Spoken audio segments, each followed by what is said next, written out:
Le 7 novembre de chaque année, la communauté internationale célèbre les écrivains africains. Instituée par l'Organisation des Nations Unies sur initiative de l'Association panafricaine des écrivains, elle a pour objectif de rendre hommage aux illustres écrivains africains et de mettre les projecteurs sur les écrivains en herbe. Au Bénin, la 30e édition de cette journée est passée sous silence, à en croire quelques acteurs du livre rencontrés. Cette année, nous n'avons pas jusqu'à cette heure-ci, sauf erreur de ma part, ce que le gouvernement a proposé pour cette journée. Je ne sais pas. Que pouvons-nous faire si nous ne sommes pas au sein d'une organisation étatique qui met tout en ordre pour dire cette journée, nous allons célébrer ça de telle ou telle manière. Mais nous n'avons pas l'accompagnement, c'est silence radio, tout le temps, c'est silence radio. Alors nous essayons de nous débrouiller vaille que vaille pour faire ce que nous pouvons faire. C'était donc une journée muette pour un grand nombre d'écrivains béninois. La Fédération nationale du livre a saisi l'occasion quant à elle pour réunir ses membres et quelques acteurs de la chaîne du livre pour faire non seulement le bilan de ses activités, mais aussi pour réfléchir sur comment relancer le secteur. Nous aurons du 24 au 27 novembre le Salon national du livre qui revient après 2 années de Covid.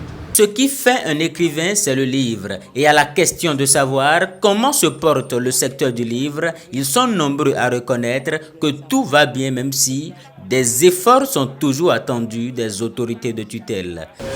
Le livre se porte bien malgré tous les aléas, toutes les difficultés auxquelles nous faisons face. Les gens continuent de produire. Les gens continuent de produire parce que, comme moi je l'ai toujours dit, le livre c'est une passion. Il faut aimer. Il faut aimer comme on aime l'art de scène, on aime l'art plastique, tout ça. Si vous avez la passion de votre art, vous allez produire, peu importe les difficultés. Nous n'avons pas l'accompagnement que nous désirons de la part de notre État. Bon, comme l'a dit quelqu'un, l'État a tellement d'urgence, tellement de besoins, tellement de choses à réaliser pour le bien-être, la santé du peuple que dans certains domaines sont sacrifiés. Et je peux vous dire que le livre est l'un des domaines les plus sacrifiés chez nous. Si le livre au Bénin, je ne dirais pas que tout est noir. Non. Il y en a qui sont vraiment intéressés par le livre. Mais lorsque nous devons faire une statistique, nous comprenons que ceux qui sont réellement intéressés par la lecture sont minoritaires.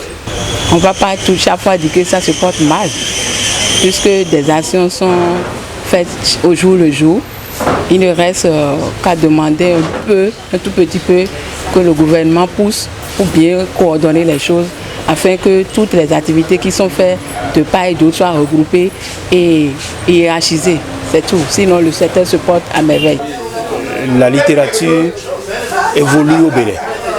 Le problème est que les écrivains ne sont pas soutenus. Ils ne sont pas soutenus, mais si c'est pour soutenir les artistes chanteurs et d'autres artistes, les autorités sont prêtes à les soutenir. Mais la chose culturelle, la chose livresque n'est pas soutenue. Et ce que nous déplorons tous, nous ne pleurons pas, mais nous disons, une fois que nous sommes tous de l'art culturel, on ne peut pas privilégier un art et laisser un autre. Qu'on le veuille ou non, celui qui doit chanter doit d'abord écrire. Et l'écriture est la clé de voûte de tout ce qui sort de l'art culturel. L'écriture est la clé de voûte de tout ce qui sort de l'art culturel, oui. Tout repose ainsi sur les amoureux de la plume et du papier.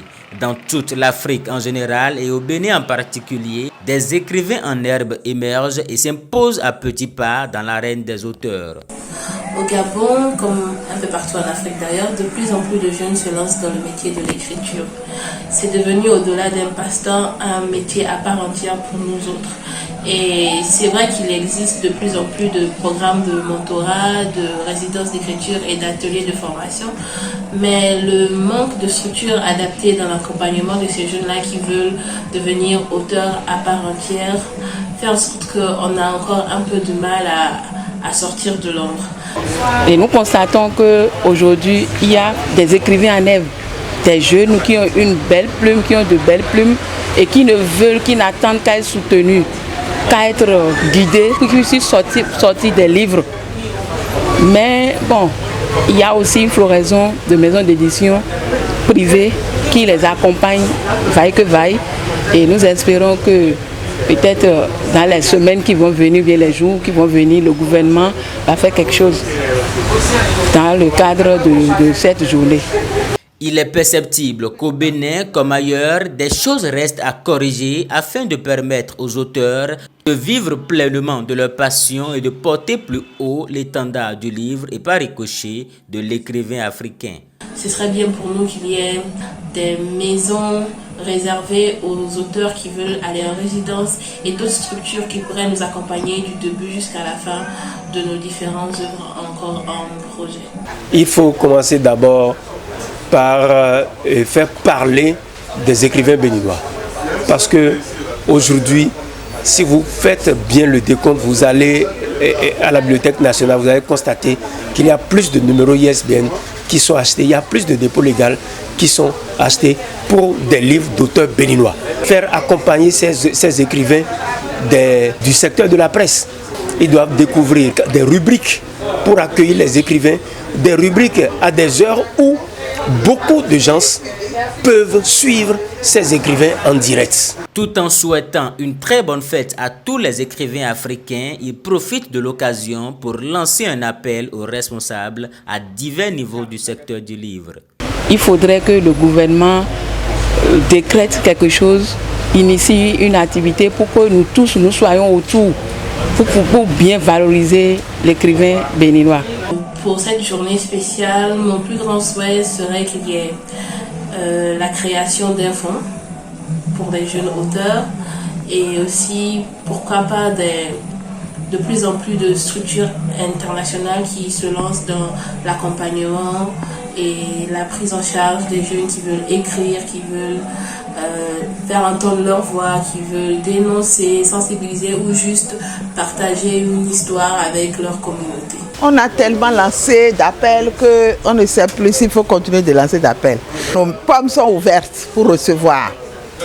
Et recevoir, ce n'est pas pour utiliser n'importe comment ce qui nous sera offert pour travailler dans notre domaine artistique. La production sera encore magnifiée, améliorée si nous avons un accompagnement de nos autorités. Les rideaux sont donc tombés sur la 30e édition de la Journée internationale de l'écrivain africain. Rendez-vous le 7 novembre 2023 pour une nouvelle édition.